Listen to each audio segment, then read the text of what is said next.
শাকিব খানের বাইরে যে অপবিশ্বাস 2007 সালে পিতার আসন সিনেমার মধ্য দিয়ে আমিন খানের সাথে জুটি গড়েন। যদিও সেই সিনেমাটিতেও মেইন লিডে শাকিব খানই ছিলেন, তারপরও আমিন খান অপবিশ্বাস জুটিও আলাদা দর্শক নজর কাড়েন। সিনেমার মধ্যে বিয়ের দৃশ্যের একটি ছবি বেশ সাড়া ফেলে। এত কিছুর পরও কেন আমিন খান অপবিশ্বাস জুটি তৈরি হয়নি? কেন আর কোনো সিনেমায় তাদের দেখা গেল না? পেছনে কি ছিল? শাকিব খান নাকি অন্য কিছু?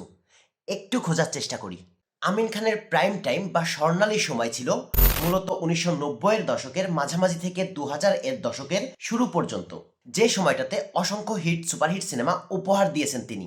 উইকিপিডিয়ার তথ্য মতে তিনি প্রায় 190-টির বেশি চলচ্চিত্রে অভিনয় করেছেন এবং 60 জনের বেশি নায়িকার বিপরীতে কাজ করেছেন।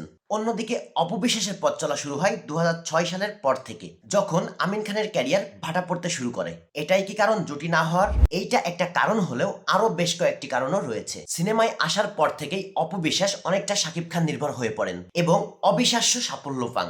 আর এই সাফল্যের জের ধরেই পুরোটা ক্যারিয়ার জুড়েই শাকিব খানের সাথে জুটিবদ্ধ হয়ে থাকেন, যার জন্য অন্য একটা জুটি গড়ে ওঠার পর্যাপ্ত সুযোগ পায়নি। পরিচালক প্রযোজকদের পছন্দের তালিকায় ছিলেন শাকিব অপু।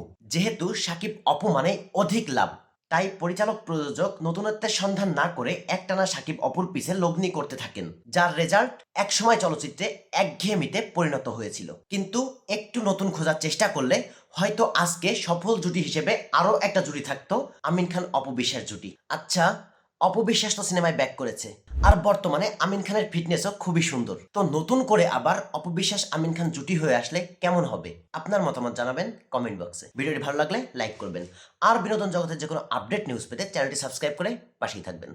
ধন্যবাদ।